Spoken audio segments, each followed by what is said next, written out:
Hi all, welcome back to the video class of business research methods. Today we are going to discuss the topics that is what is measurement, what is scaling, types of measurement scales, differences between different scales and the sources of errors in measurement. So all of these topics are come under the chapter measurement and scaling. What is measurement?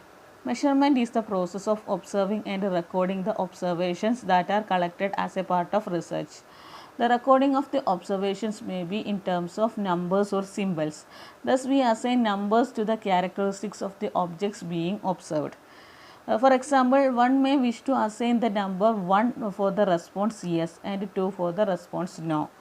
In our daily life, we measure so many things. For example, we measure height, weight, how much you love a song or film, etc.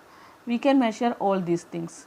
Properties like height, weight, etc. can be measured by standard units of measurement.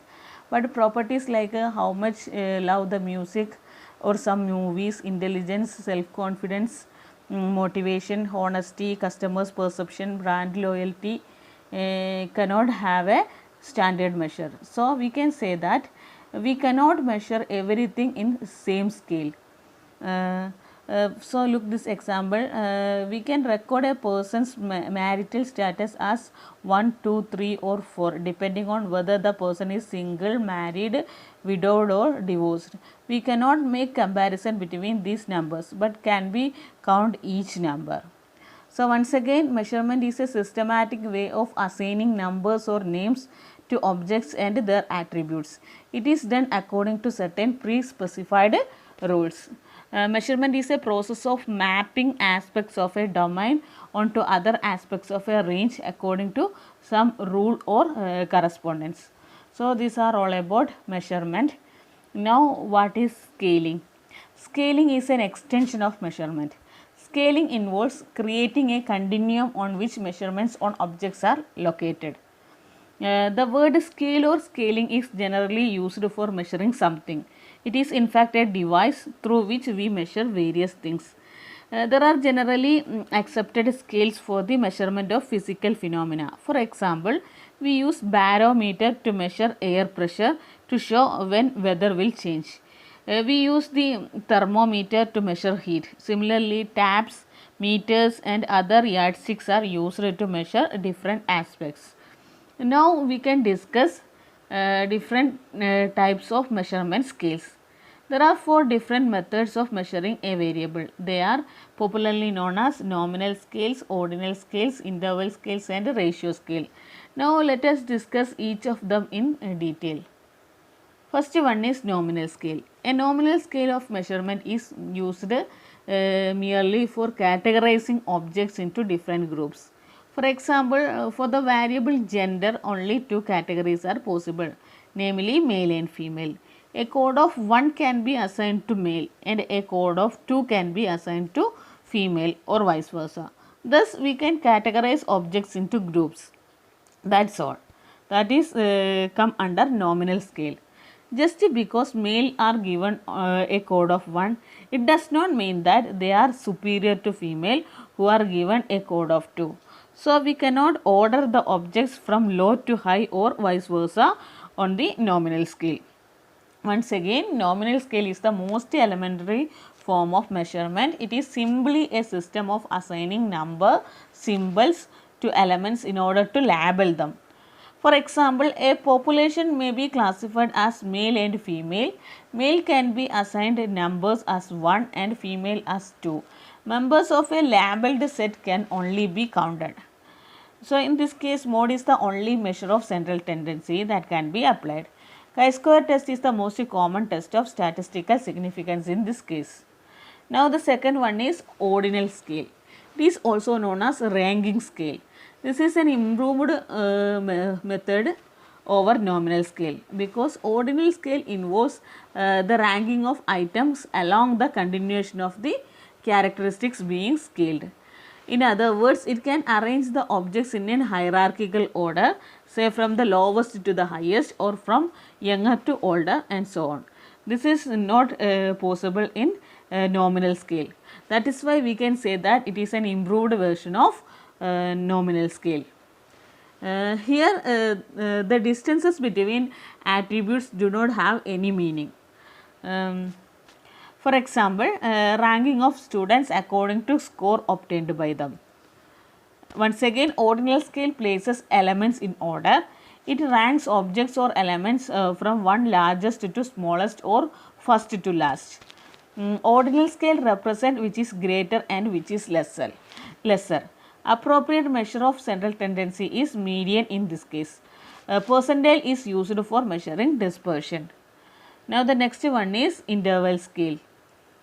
It is also known as the cardinal level of measurement.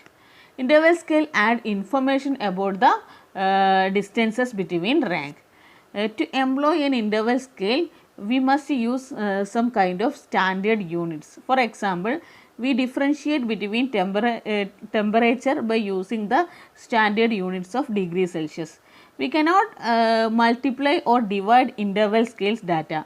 For example, it would be incorrect to say 40 degrees Celsius is equal to 2 into 20 degrees Celsius.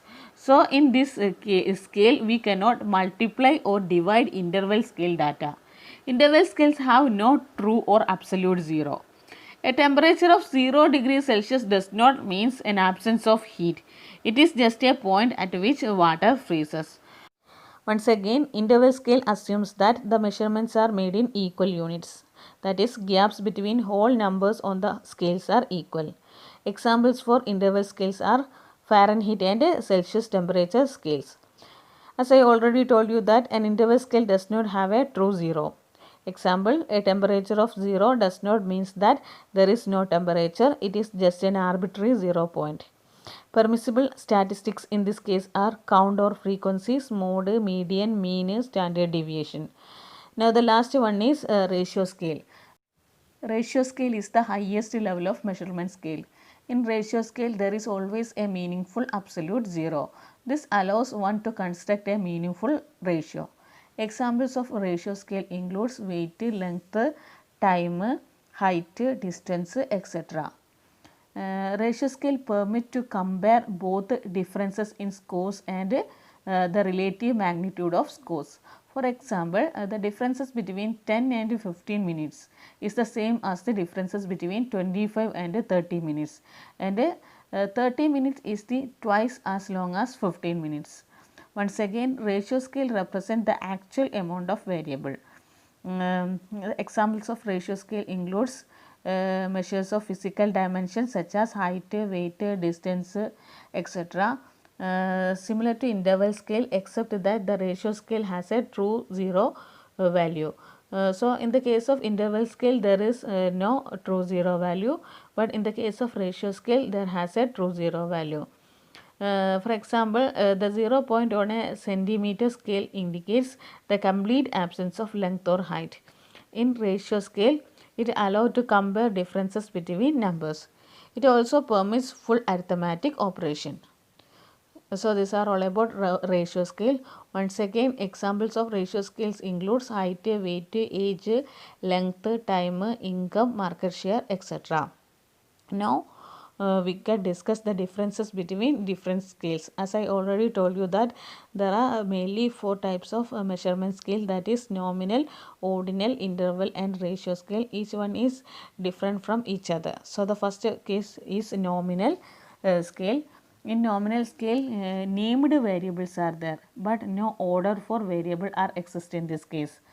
Then the second one is ordinal scale. It is the higher version of nominal scale. In this case, apart from named variable, some order for this variable is exist. Now in interval scale, apart from named and ordered variable, proportionate interval between this variable is exist. Now in ratio variable, apart from all this above, it can accommodate absolute zero. That means here named variables can be ordered and there is proportionate interval between variable are there, and also it can accommodate absolute zero. So these are all about differences between different scale. Now next we can discuss sources of errors in measurement. So, there are mainly 4 sources of errors in measurement. They are respondent's reluctance, situational factors, fault of the measurer or fault of the interviewer, and defective use of measuring instrument. So take the first one, that is respondents' reluctance. Sometimes respondents may not express their strong negative feeling. It is almost proved that 90% of the dissatisfied customers never express their feelings when asked about their experience. Little knowledge of the respondents, fatigue of the respondents, boredom and anxiety of the respondents, etc., also cause errors in measurement. So, respondents' reluctance is one of the most important sources of error in measurement. Now, take the second case, that is situational factors. The situation surrounding the respondents can affect the opinion. It is also one of the most important hindrance which will make constraint in the measurement. The condition which places strain on interview will make a serious effect on the interviewer respondent's rapport. If someone else is present at the time of interview, the respondent is reluctant to express his feelings and ideas fully. Now the next one is fault of the measurer or fault with the interviewer. The interviewer can twist replies by rewarding or reordering questions. His behavior, style and looks will encourage or discourage certain replies from respondents. In certain times, careless mechanical processing may destroy the findings. Errors may also occur if correct coding and faulty tabulations are adopted. Now the last one is use of defective measuring instruments. If defective measurements are adopted, it will make error. The use of the complex words, poor printing, inadequate space for replies, etc. may cause creating errors.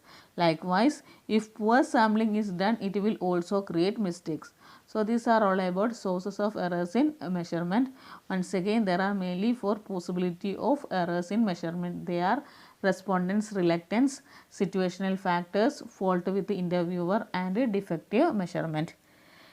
Now look the questions which is related with this area. They are: what do you mean by measurement?